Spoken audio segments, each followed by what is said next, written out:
So I'm in the middle of a Vlad von Carstein campaign, and in the midst of expanding Sylvania's borders, I've been reminded just how much I love Fat Bats.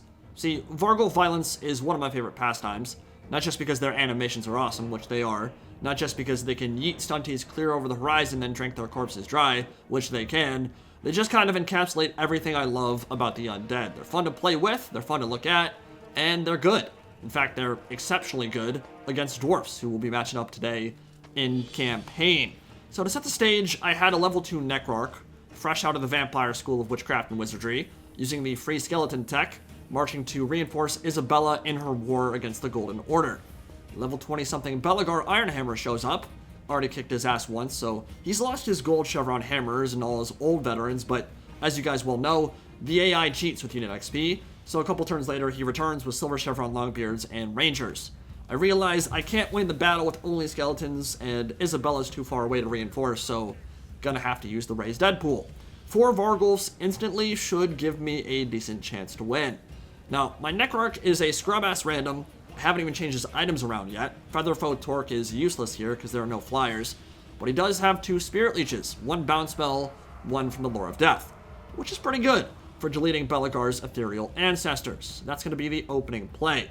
Sure, my Vampire Lord will take some damage on the way in from the Rangers, but it doesn't matter. I cannot afford to have my Necrarch in melee this battle, because if he dies, the entire army will crumble out, Varghulfs included, so he'll run around, I can Invocation the heck, all the damage I just took from the ranged troops. I'm not going to worry about that.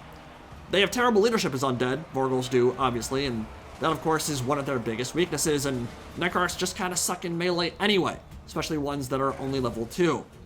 Now, you guys have heard me talk about it before, but in Total War, I subscribe to a concept called Order of Operations. It's like PEMDAS from your math classes 15 years ago. Parentheses, exponents, multiplication, division, addition, subtraction. Please excuse my dear Aunt Sally.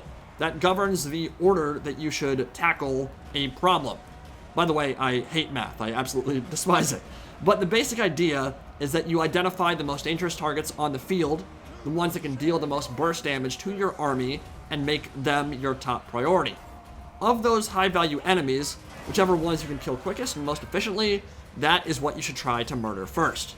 Which is why I was willing to get my Necrarch in a precarious position in the fire arc of all those Rangers to Spirit Leech him down. So my Varghulfs have the ability to close in from the rear, not get hit by him, and they can't really deal damage to him because physical damage doesn't do anything to ethereal heroes, really, and I can just kill him with pure magic damage from range.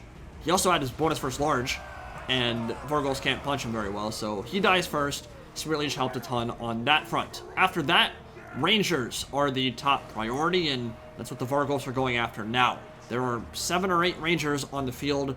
Varghulfs do not have a lot of armor, and they have huge hitboxes, so same rules apply to them as most single entities. Focus fire is a big no-no for them. They will die very quickly if the Rangers are able to fire in. So the Fat Bat's job is to bound around the flank, bounce like the vicious little furry pinballs they are, between all the ranged troops in the rear, and feast on their flesh while the skeletons keep Belagar and the Thane busy in the front ranks. Obviously, my infantry is going to get rolled here. If you want to really cheese it, you could stack up in the corner of the map and only give the dwarfs like maybe 2 skeleton units at a time to engage, and in that way you can maximize the length of the grind, but we're not going to do that. They're free skeletons, they're not important to keep around, because we can get all of them back next turn anyway. So I've engaged most of them on the front, but they're still kind of blobbed up. They were in 3 ranks. I did not go particularly wide. You don't want to take one-on-one engagements here, because Longbeards, even the regular Phalanx version, the shield version, will beat the brakes off of skeletons, but especially the Great Weapon variant will run through them very quickly, and they're also a big threat to the Varghulfs as well. So anytime any of the Great Weapon Longbeards pull off the front line and go after the Varghulf, use that superior mobility, get away from them, and basically the whole point of this right now is kill off the Rangers, and if there's an opportunity where, say, a Thane or Belagar comes out of the main blob, then the Varghulfs are exceptionally good for beating them into the ground. The big issue here is that you're kind of on a timer, because skeletons are not going to last very long. You can see we're 5 minutes in, and about half of the skeletons, maybe even more, have crumbled out already. They're losing pretty handily to Belagar Ironhammer with his 150 kills already in the middle of the grind.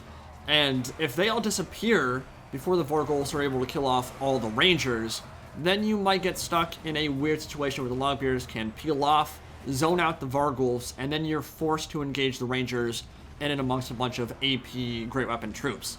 That would be very problematic. So getting rid of as many Rangers as physically possible before the rest of the Skeleton Horde is gone is a huge deal here.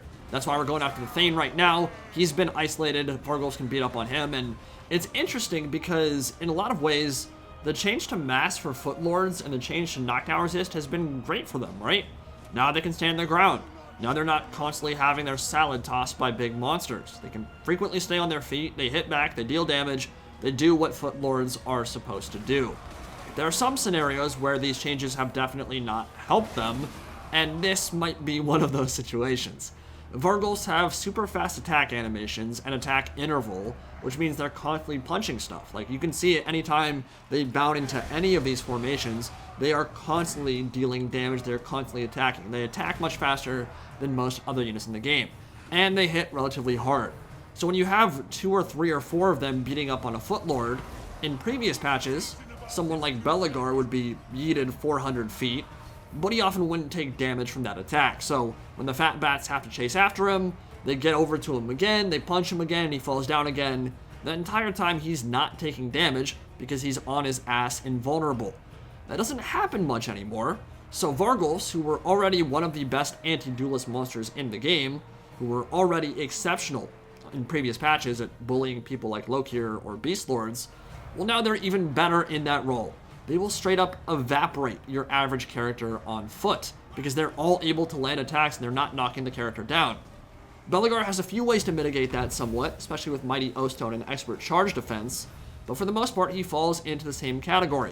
You just need to find a way to isolate him from the infantry, which we might have just cracked the nut here. Now, there is something I have to be very cognizant of. Revenge Incarnate, which is a steroid buff that, as you saw a second ago, put his melee attack up close to 120 and put his weapon strength up close to 800, which, I mean, Varghulfs will not survive in that scenario for long. So anytime he pops Revenge Incarnate or the Mighty O-Stone, run the hell away. I mean, I'm not really in a rush. The skeletons are dead.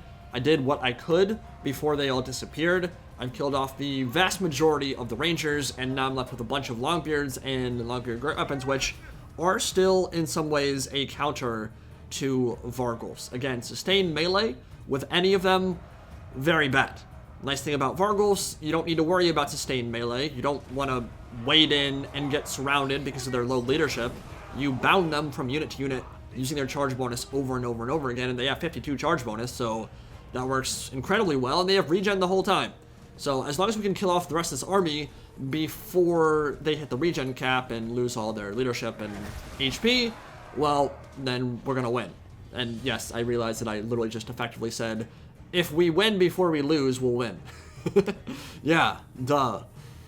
But this is one thing that we love about the AI. Sure, his Revenge Incarnate and his Mighty O-Stone are popped, but he is completely left the rest of his infantry, and now you can see what I was talking about when it comes to gooning up on Footlords.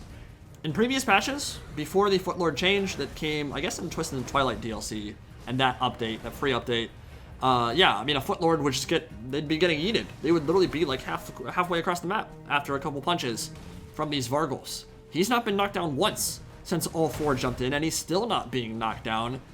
And did you see how fast he died? I mean, he disintegrated under those punches. Like, that was really mean.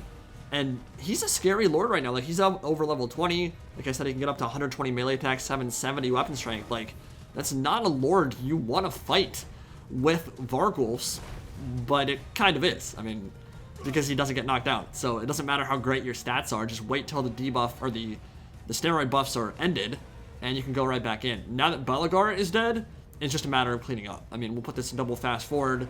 Still have to be careful, because there will be a couple moments here where it's actually difficult for even Varghulfs to push through. Like, the changes to mass for infantry were huge.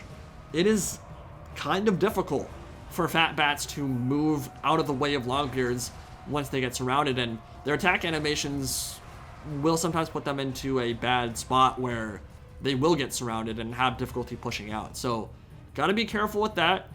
Game's not quite over yet, but barring some kind of serious misplay, the Varghulfs should be able to carry the day, and I think you guys can see why they are so powerful, not just against the dwarfs, against other factions too, but I would say they have a uniquely powerful role against the Dawi, and I mean, they dominated that game. They straight up dominated it. 150 kills pretty much for all of them, 2,000 damage value for all of them, killed off lords, killed off heroes, and with the Necrarch and his double Spirit Leech just killing off Hack and Half Stonebeard, I would say that all worked out quite well. Kind of a scary situation. Skeletons are not good, but the free skeleton tech is one of the strongest techs in the game, simply because you're able to stack up so many armies together early on and just start snowballing with like 2 or 3 armies backing each other up. Most AI factions cannot handle that outpouring so early. But yeah, this battle wasn't about the skeletons. It wasn't about the Necrarch, even though he was a little bit useful that game. It was about the Fat Bats, and they are super fun. If you have not used them in a while, if you have not played a Vampire Counts campaign in a while, I think I recommend it. I'm having a lot of fun with Chad von Dadstein, and I imagine it'll get even better once Neferata makes it in. Where my girl at, though?